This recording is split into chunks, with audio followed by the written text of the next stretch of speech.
السلام علیکم ورحمۃ اللہ وبرکاتہ۔ الحمد للہ رب العالمین والعاقبۃ للمتقین والصلاة والسلام علی اشرف الانبیاء والمرسلین نبینا محمد وعلی آلہ وصحبہ اجمعین ومن تبعہم بإحسان الی یوم الدین، اما بعد۔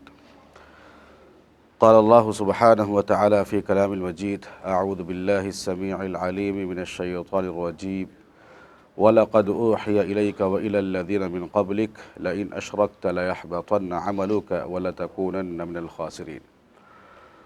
محترم دوستوں، بزرگوں، نوجوان ساتھیوں، الحمدللہ ماہ مقدس رمضان المبارک کے آخری عشرے میں ہم وقت گزار رہے ہیں۔ رب العالمین سے دعا گو ہوں کہ رب العالمین ہماری ہر طرح کی عبادتوں کو شرف قبولیت سے نوازے، آمین۔ میرے بھائیوں، انسان صبح سے لے کر شام تک بہت ساری نیکیاں کرتا ہے، اور ہر آدمی اپنی طاقت اور استطاعت کے مطابق نیک اعمال میں آگے بڑھتا ہے، نیکیاں کرتا ہے صبح سے لے کر شام تک، لیکن بہت کم لوگ ہوتے ہیں جو اپنے نیک اعمال کی حفاظت کرتے ہیں، اپنے نیک اعمال کی حفاظت کرتے ہیں۔ تو انسان نیکیاں کرنا کمال نہیں ہے، نیکیوں کی حفاظت کرنا بہت بڑی چیز ہے۔ تو انسان کی زندگی میں کچھ ایسے گناہ ہیں جس کی وجہ سے انسان کے بہت سارے نیک اعمال ضائع اور برباد ہو جاتے ہیں۔ انسان کا کیا اور کرایا پانی میں مل جاتا ہے۔ تو انسان کو اپنے نیک اعمال میں ان تمام گناہوں سے بچنا چاہیے۔ تو بہت سارے گناہ ایسے ہیں جن سے انسان کے نیک اعمال برباد ہوتے ہیں۔ اس میں سب سے پہلی چیز ہے شرک۔ شرک ایسی چیز ہے جسے اللہ رب العالمین ہرگز پسند نہیں کرے گا۔ اللہ تعالیٰ نے کہا: ان الشرک لظلم عظیم، شرک بہت بڑا جرم ہے، اللہ رب العالمین نے کہا۔ اور اسی طریقے سے ہم قرآن مجید کا مطالعہ کرتے ہیں تو اللہ رب العالمین نے کہا: وَلَقَدْ أُوحِيَ إِلَيْكَ وَإِلَى الَّذِينَ مِن قَبْلِكَ لَئِنْ أَشْرَكْتَ لَيَحْبَطَنَّ عَمَلُكَ وَلَتَكُونَنَّ مِنَ الْخَاسِرِينَ۔ اے نبی محمد صلی اللہ علیہ وسلم، ہم نے آپ کی طرف بھی اور آپ سے پہلے جتنے انبیاء کرام کو ہم نے بھیجا، تمام لوگوں کی طرف بھی ہم نے یہی وحی کی ہے کہ اگر آپ شرک کرتے ہیں تو آپ کے اعمال ضائع ہو جائیں گے، آپ کے اعمال برباد ہو جائیں گے اور آپ ضیاء کاروں میں سے ہو جائیں گے۔ اور اسی طریقے سے اور ایک جگہ اللہ رب العالمین نے 18 پیغمبروں کا تذکرہ کیا۔ 18 پیغمبروں کا تذکرہ کرنے کے بعد کہتا ہے: وَلَوْ أَشْرَكُوا لَحَبِطَ عَنْهُمْ مَا كَانُوا يَعْمَلُونَ۔ یہ احباب بھی اگر شرک کرتے تو ان کے اعمال بھی ضائع ہو جاتے۔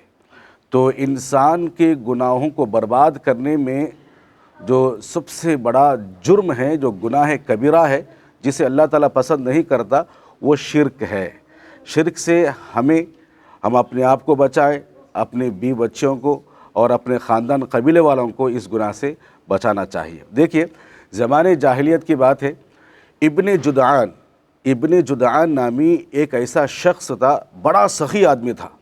اتنا سخی آدمی یتیموں، مسکینوں، بیواؤں، رشتہ داروں میں کیا ہے، ہر کار خیر میں، ہر نیکی کے کام میں آگے رہتا تھا، ہر نیکی کے کام میں آگے رہتا تھا، اور رشتہ داروں میں، یتیموں، مسکینوں، بیواؤں میں بڑا خرچ کرنے والا آدمی تھا۔ اما عائشہ صدیقہ بنت صدیق رضی اللہ عنہا نے اللہ کے نبی صلی اللہ علیہ وسلم سے دریافت کیا، کہ پوچھا کہ ابن جدعان کو یہ نیکیاں کام آئیں گی کل قیامت کے دن؟ وہ بڑا نیک انسان تھا، اچھے کام کیا کرتا تھا، کہ کل قیامت کے دن اس کی نیکیاں کچھ کام آئیں گی؟ تو اللہ کے نبی صلی اللہ علیہ وسلم نے کہا: لا ينفعه انه لم يقل یوم رب خطیئتی یوم الدین۔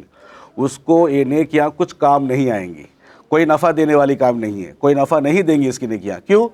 کہ اس نے کبھی اللہ کی عبادت نہیں کی، اس نے کبھی اللہ پر ایمان نہیں لایا اور اللہ کی عبادت نہیں کی۔ تو میرے بھائیوں، کتنے ایسے مسلمان ہیں جو نمازوں کے پابند ہیں، روزوں کے پابند ہیں، عمرہ بھی کرتے ہیں، حج بھی کرتے ہیں، بہت سارے کار خیر میں آگے بڑھتے ہیں۔ جب انہیں کوئی تکلیف پہنچتی ہے، تکلیف اگر دور نہیں ہو تو وہ کیا کرتے ہیں؟ مزاروں کا رخ کرتے ہیں، درگاہوں کا رخ کرتے ہیں، نام نہاد ولیوں کا رخ کرتے ہیں جہاں اپنا ایمان بیچتے ہیں۔ تو بتانے کی بات یہ ہے کہ ہم یہ رمضان کے مہینے میں نیکیوں میں بہت آگے بڑھتے ہیں، نہ روزوں کی شکل میں، نوافل کی شکل میں، صدقہ خیرات کی شکل میں، قرآن کی تلاوت، ہر نیکی کے کام میں ہم آگے بڑھتے ہیں۔ تو ایسے اعمال سے ان نیکیوں کو برباد مت کیجیے۔ اور ایک چیز ہے، دوسری چیز جس سے انسان کے نیک اعمال برباد ہوتے ہیں وہ یہ ہے کاہنوں اور نجومیوں کے پاس جانا، جادوگروں کے پاس جانا، جا کر اپنے بابت پوچھنا، فیوچر معلوم کرنا، مستقبل معلوم کرنا۔ اور ہمارے معاشرے میں کتنے ایسے لوگ ہوتے ہیں کہ وہ لوگ باقاعدہ طور پر پروفیسروں کی طرح بورڈ لگا بیٹھتے ہیں کہ آپ پوچھئے، آپ کی مراد کیا ہم پوری کریں گے، آپ جو بھی پوچھیں گے ہم کیا سوال کریں گے اس کا جواب دیں گے۔ تو کتنے ایسے نادان مسلمان ہوتے ہیں، وہاں جا کر اپنے فیوچر کے بارے میں ہو، مستقبل کے بارے میں ہو، اپنے بچوں کے بارے میں سب کچھ بیچ کر، ایمان بیچ کر جا کر سوال کرتے ہیں۔ دیکھیے یہ بہت بڑی غلطی ہے، یہ انسان کے اعمال برباد کرنے والے اعمال ہیں۔ اللہ کے نبی جناب محمد رسول اللہ صلی اللہ علیہ وسلم نے فرمایا، صحیح مسلم کی روایت ہے، جو شخص نجومی کے پاس جاتا ہے اور جا کر اس کے پاس کسی چیز کے بابت پوچھتا ہے اور اس کی بات کی تصدیق بھی کر لیتا ہے تو اس کی 40 دن کی نماز قبول نہیں ہوگی، اس کی 40 دن کی نماز قبول نہیں ہوگی۔ اور دوسری روایت میں ہے، اللہ کے نبی نے کہا، جو کوئی نجومیوں کے پاس جاتا ہے اور اپنا ہاتھ دکھاتا ہے اور اپنی فیوچر مستقبل کے بارے معلوم کرتا ہے، اس کی بات اور اس کی تصدیق کرتا ہے اس کی باتوں کی، تو اس نے شریعت محمدیہ کا انکار کیا۔ تو یہ ایسے اعمال ہیں میرے بھائیوں جن سے ہمارے نیک اعمال برباد ہوتے ہیں۔ اور ایک چیز آپ بتا کر اپنی بات کو ختم کروں گا، وہ ہے جس سے انسان کے اعمال برباد ہوتے ہیں، وہ ہے بدعت، وہ ہے بدعت۔ بدعت کیا ہے؟ اسلام کے اندر، دین کے اندر نیکی کی نیت سے، نیکی کے کام کی نیت سے اسلام ایک دین سمجھ کر نئے کاموں کو ایجاد کرنا، نئے نئے طریقوں کو ایجاد کرنا، نئے کاموں کو ایجاد کرنا، جس کے مطابق عمل کرنا، یہ بدعات ہے۔ دیکھیے انسان، ہمارے معاشرے میں اتنی بدعات، اتنے خرافات رائج ہیں، انسان کے پیدائش سے لے کر وفات تک، پھر وفات کے بعد اتنا لمبا سلسلہ ہوتا ہے، انسان دیکھیے کتنی بدعات کا شکار ہوتا ہے۔ فاتحہ، 11ویں 12ویں، چلہ، چھٹی، برتھ ڈے، یہ سب کیا ہے؟ انسان کے درمیان رائج کردہ بدعات ہے۔ اللہ کے نبی صلی اللہ علیہ وسلم کے زمانے میں کبھی یہ سب چیزیں نہیں تھیں، تو انسان کیا ہے؟ اس کو ایک دین سمجھ کر رہا ہے۔ اور اللہ کے نبی صلی اللہ علیہ وسلم کی اہلیہ ام عائشہ رضی اللہ عنہ فرماتی ہے، من احدث فی امرنا هذا ما لیس منہ فہو رد، جو ہمارے اسلام کے اندر نہیں ہے، جس چیز کو اللہ کے نبی نے حکم نہیں دیا، اگر وہ عمل کرتے ہیں، ایسے عمل کرتے ہیں تو وہ رد کر دیا جائے گا، وہ قبول نہیں کیا جائے گا۔ تو بہت سارے ایسے اعمال ہیں انشاءاللہ اگلے درس میں بتائے جائیں گے جس سے انسان کے عمل برباد ہوتے ہیں۔